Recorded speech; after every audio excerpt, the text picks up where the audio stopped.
Today I want to talk about pricing your items as a small business and pricing them with your values. As some of you know, I'm a full-time fashion designer and I run my own small business. I make everything myself.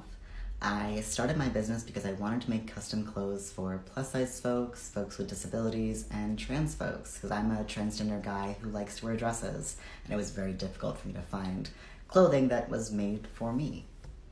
Something I learned early on was that I wasn't able to pay myself a living wage and keep my items accessible and affordable to the community that I wanted to work with. For example, take this button-up shirt from my Kickstarter.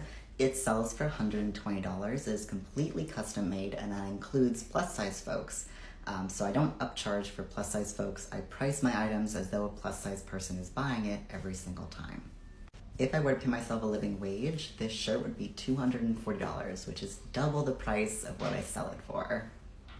I was stuck in this problem of wanting to be a full-time artist and working with a specific community, but also needing to make money to live.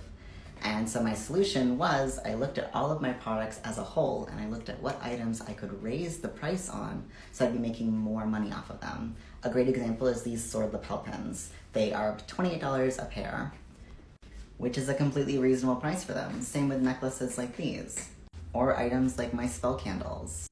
I realized by raising my prices on these products, I was making more money off of each sale, and still keeping them like a totally reasonable, affordable price, that I could lower the amount I was paying myself on my clothing and still make a living wage overall. I had to look at my shop as a whole. It definitely took some time and some adjusting, and occasionally I still have to raise my prices as material costs go up and stuff, but it's made my business very successful. And I'm also not saying, like, I'm not judging anyone who doesn't do this, or like every artist has their own values. I just realized that in order to uphold my values as a person who in general doesn't want to charge money for my work and just thinks that clothing should be accessible in general, in order to like kind of fight that battle inside myself, I had to look at my items as a whole. I have heard of other businesses doing this. Sometimes it's not always value-based, sometimes it's just different types of marketing. But yeah, I hope this gives you a cool little inside look into a small business. And if you are a small business owner, maybe this helps you figure out how to do the things that you want to do with all your heart, but still live in a capitalist society where we have to like exist and make money. All right, cool, bye.